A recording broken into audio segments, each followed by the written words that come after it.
famous gamers that played EToH 3. It's been months since EToH 2, and brand new gamers have played EToH since the Jukakala incident. I know it's called Jukala, leave me alone please. This video will have new faces that touched this game, where we went from GD and Osu community to the Super Smash Bros community. What? Somebody got it, chat. 2 people got it. Bro, what are we missing? I'm gonna crash out. But Mega Hunt Finalist. I might as well add them to the list, as at one point 30,000 people were watching them trying to win $1 million. If you didn't know, Roblox hosted an event called the Hunt Mega Edition, where millions of people were completing puzzles to be able to win $1 million. I made it like 10 shorts on this, so I won't really explain it further, but the top 10 all have a history of playing EToH once they're live. I'll just go quick. For Death Eagle, EToH streamer, hosting JToH Awards 2024, and the most zesty guy after the Post 28 incident. But bro, you know your outfit, you're zesty as hell, bro. Oh my god! Also, thank you for mentioning internal Tower of Hell, EToH, my goat. Roby 100. Creator of the easiest game on Roblox, and anything can be a secret. Was also reportedly using a sniper in Rivals, semi-final decider, as their hardest tower beating being Tower of Champions Road, and Jay, who made Sleeper of Garden Hose. Now, what you didn't know is the finalist Study Dart has beaten Citadel of Laptop Spitting, and Shay has beaten Tower of Stress, but that Tower of Hell match was absolute cinema. ICO hardest tower beaten is Tower of Screen Punching, Mad Max was the Tower of People Cheating. I should not forget Bepix or Anakin, as they got disqualified at 5th place, with the hardest tower being Tower of Bloodthirsty Kidos. And Theodoric, I don't need to explain any further about Theodoric. Now that EToH is going international, we are experiencing some non-English speaking channels that have played EToH in their own native language. One example is Capicron, an Indonesian Roblox YouTuber with around 870k subscribers when writing this. So he made one video on EToH, as you can see from this thumbnail. I don't read nor understand Indonesian, so I have my top best translator, Cat Bronx, to help me here. I was forced to play the hardest game in Roblox was the title, and to give a summary of the video in English. Basically, dude, this guy keeps donating me 20k IDR, so please use that money for snacks and stuff. In the ToH section, it was basically like, okay, this is easy, okay, easy. At Tower of True Skill section, it was like, dude, what the hell, where am I supposed to go while calling? The donation message was like, dude, can you pay Duke's Tower of Hell now EToH? It's like Tower of Hell, but it's more challenging and harder.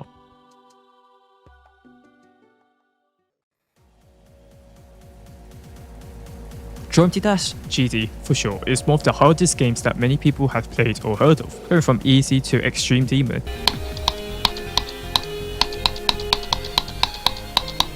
What the fuck?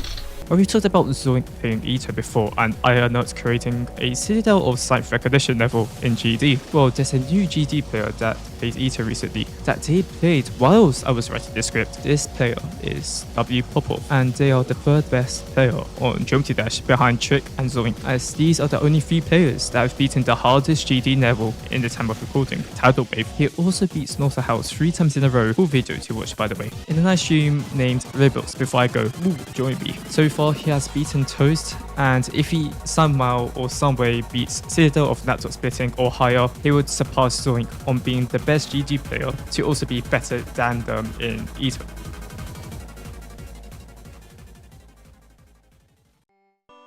Alright, before we continue, remember a few months ago I would say subscribe so we can pass the Death Eagle, and so we did, and now we lost again thanks to the Hunt event. It would be nice to surpass him again, so if that happens again, I'll do a face reveal a second time, I guess, so better subscribe, yay. Also, need to say thank you to the slot members, and I thank Boudica, Apur, 608, Acid, Low City, Official Eagle Hater, and Makatos for being the members. I really appreciate it, and let's hope the next long video won't take 1 month. No promises though. Okay, now let's go to Roblox games. No, not back to EToH. I want to visit some fighting games. Yeah, that's more like it. The strongest battlegrounds that gets 106k plus concurrent players on a normal day for some reason. A really big game indeed.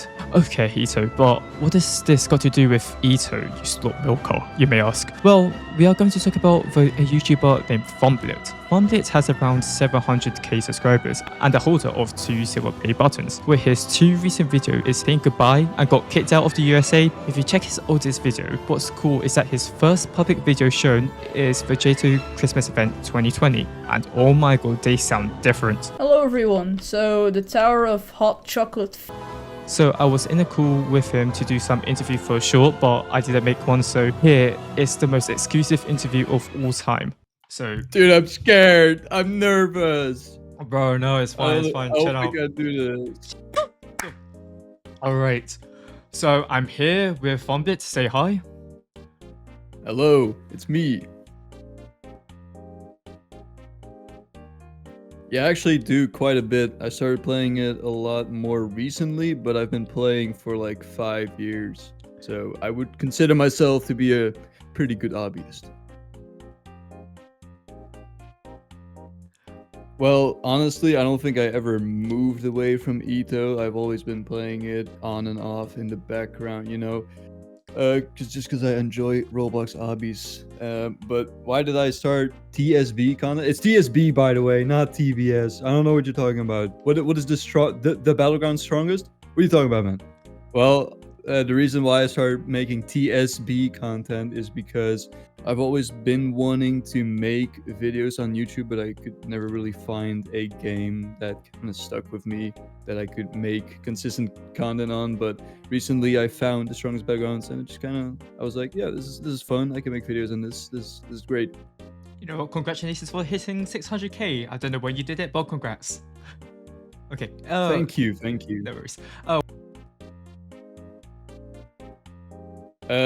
Well, it started off a little bit slow. I started making some shorts because, as you know, making shorts gets you a lot of subscribers and stuff. Started picking up a lot, and then I had like 200,000 subscribers. I kind of stopped doing shorts, focused more on long form. So it started off as exponential, and then it slowed down a bit, and now it's just more linear growth, which is great, which is fine.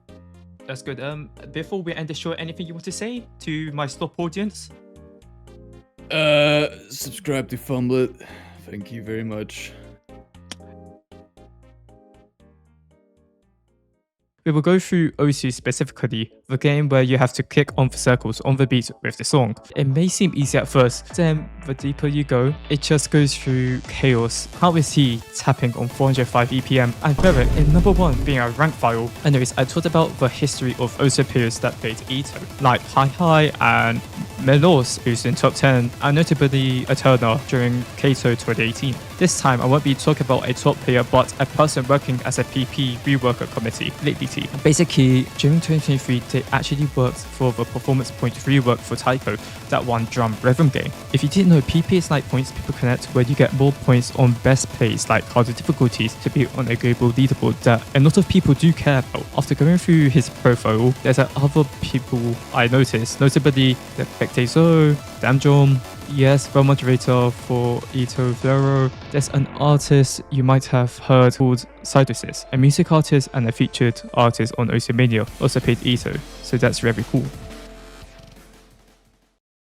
I know I already made a video on some of these people already, but there are some updates I need to say for each of them. Let's start with the 28 Asian Unk status, our oldest player for EToH. London went from a whole 10-day journey from Tower of Heck to beating Caesar of Laptop Spitting after doing a 13-hour marathon. But he did better than Aishu Speed and Creekcraft, but at what cost? Tim actually improved. He went from beating Tower Stress to beating Tower of Deep Darkness, which is pretty nice and cool from him. Surprisingly, Bam's new hardest is Tower of Impossible Expectation. You know what?